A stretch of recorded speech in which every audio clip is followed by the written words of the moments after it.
Hi there, this is Larry Podsobinski talking about my two books.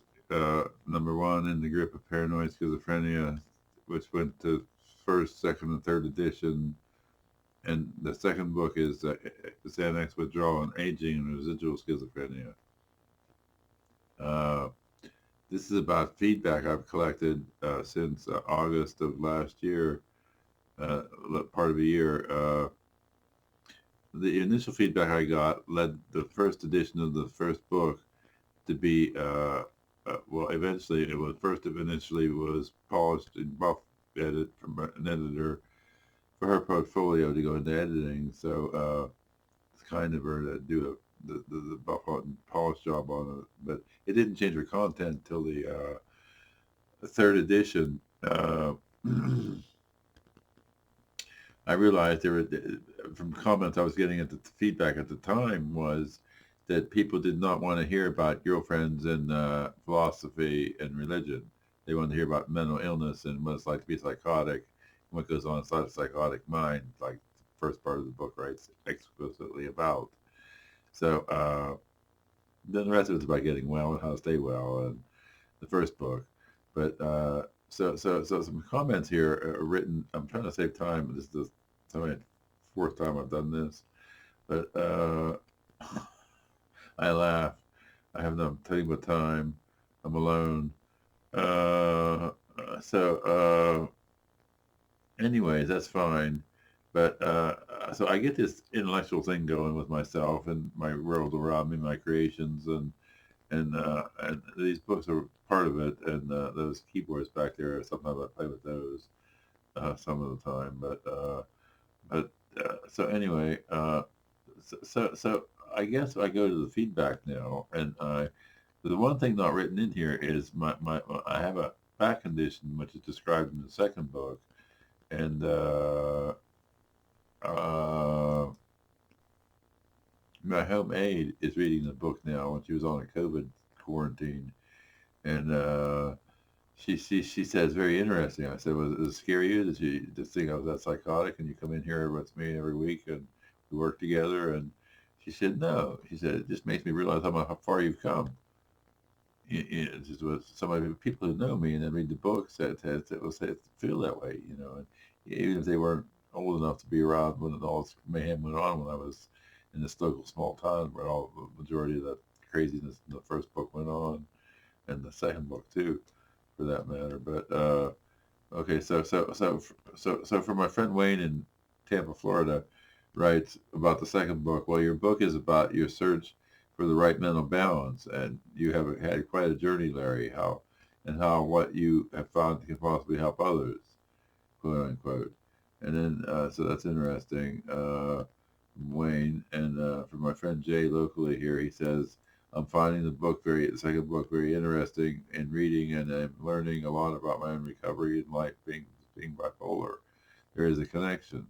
So and people who have illnesses and read this can relate to sometimes, but some people don't want to hear about the doctor has the answer in the medication. Well, my book ascribes to the medical model because I found the answer in medicine, which to me is common sense. That if I don't take it, I'm going to end up in one of those institutions, and I don't want to go back. So I take the medicine. It keeps me out, my brain working. I get the direct connection. So anyway, so that's what these books are about, all that kind of thing, mental health issues, motives, and brain workings and stuff.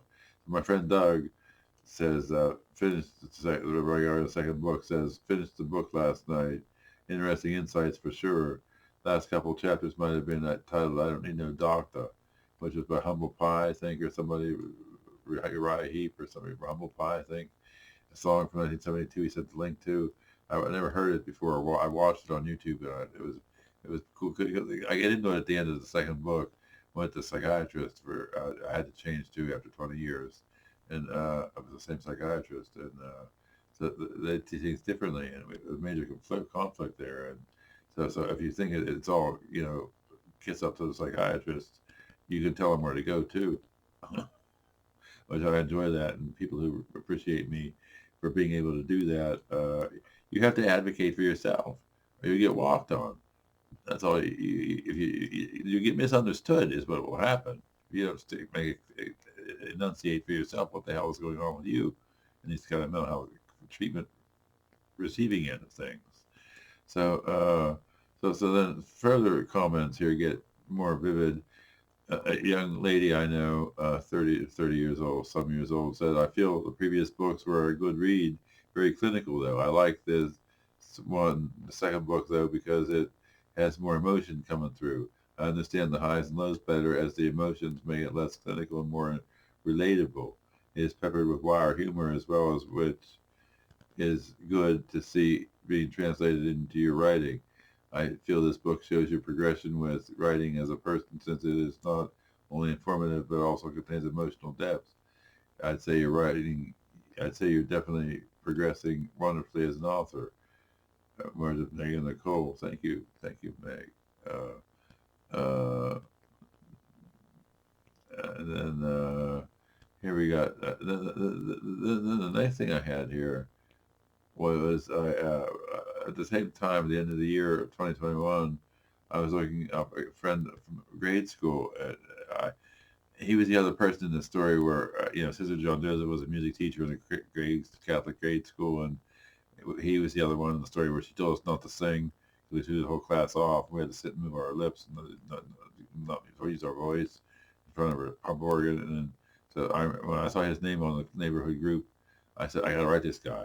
He said, yeah, it was him. He remembers it. So he's seriously ill, though, and there's a tumor, and fighting for his life and composed, surviving when the odds are against you, like the odds were against me. I should have been dead 100 times in the course of what happened in those years, as depicted in the books. You can see it. So anyway, Ken Parmy says, comments on he wanted the first edition of the first book. He says, I'm more than halfway through it, and I think it's great. I'm up to the Everlasting Way poem. My wife has been a case manager for over 20 years here, working with the homeless population, and a few of her folks have been helped with Risperdal. It was my initial wonder drug too, initially. And this is an excellent book. Some of my friends who self-publish seem to have no editing sense. Our son is an excellent editor, so he helps me. This book is very fluid and easy to read. You did a great job. He's talking about the first edition, the one that I didn't like, because people had problems with it, and so it was refined into a third edition. So anyway, Ken Parmy continues. I don't have a good college degree either. I'm like you though. I read a lot. I know what I like when I read, and where I can sort of understand the need for some more data. The fact is, data is continuously in flux and changing, and he's right.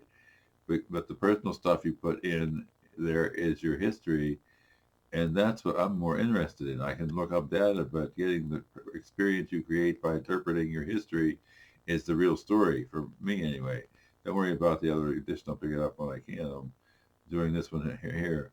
Glad you took the time and effort to write it. I know that with a couple of books I've written, by the time you're done with all the rewriting, you're sick of it. LOL. When you rewrite books, write a book and rewrite it, looking for typos to remove every time and make it say exactly what it needs to say. And that's a very arduous tenacity needed to overcome the ability not to do it, or to do it, to write a book or not to write a book, or two.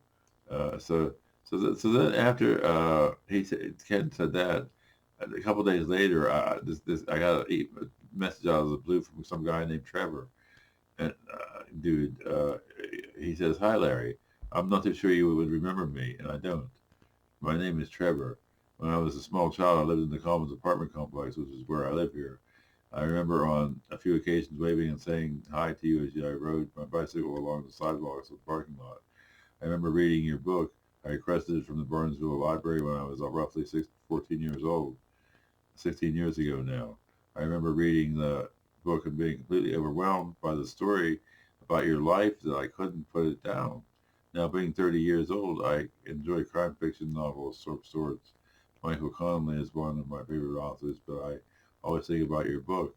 Although I have yet to own my own personal copy, your story sits in my mind and pushes me to pursue authors such as yourself, authors that immerse a person in their story to the point where the reader feels as if the story is happening right in front of them! Exclamations.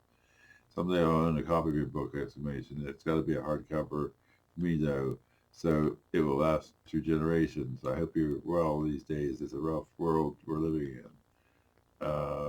So he said that, and then he went on. I was querying with him. I said I have newspaper clippings I could email. I scanned. So he said, yes, I was able to check them out. The articles are great. I hope you were able to clip them and put them in a scrapbook for your own keeping. I think they also help shed light on the subject at hand, almost like putting you and your story in a spotlight! Exclamations. A spotlight that is deserving, of course. I'll have to check my local library to see if they have copies when I get the chance. Thanks. So, the local libraries having copies depends. How in the state of Ohio you can get this interlibrary loan system, Ohio interlibrary loan system, I think they call it. And you go to your local library with your local library card, and you request a copy from the Barnesville Memorial Library in Barnesville, Ohio, and where it's housed, either book, both books, and you can get one that way. And how they do that, I don't know. That'll transfer it anywhere in Ohio to you and back, forth. The way they do that. So if you have an Ohio, you get unlocked there for a free read. Free reads of these. But these stories are very deep about mental health issues, that brain chemistry and stuff, and helps explain and sheds light on all this. That is a mystery to people who are just out of their mind crazy, and you just think, well, fuck them, I mean, the fucking goof, stay away from me. Well, there's a reason they're that way, and it's understandable. I used to be that way. I'm not pretty that way now. Of course not. So that's what I mean. People understand who know me that these books are absolutely true, and they're corroborated in different ways. So that's all for now. I hope I'm not over time. Good, we're good on time. Okay, so have a nice day out there. Peace to you, whoever you are out there reading and following my stories. I thank you very much. If you want to put comments on the Google page where this video appears, if you have a Google account, you can put comments. You read the books, and I would appreciate your comments on anything you think about the books. If you actually read them, I'm sorry they cost so much. I have no control over that. When you self-publish, you have no control. So thank you again. Have a wonderful day and evening, wherever you're at in your day. And I'll talk to you again soon. Bye now.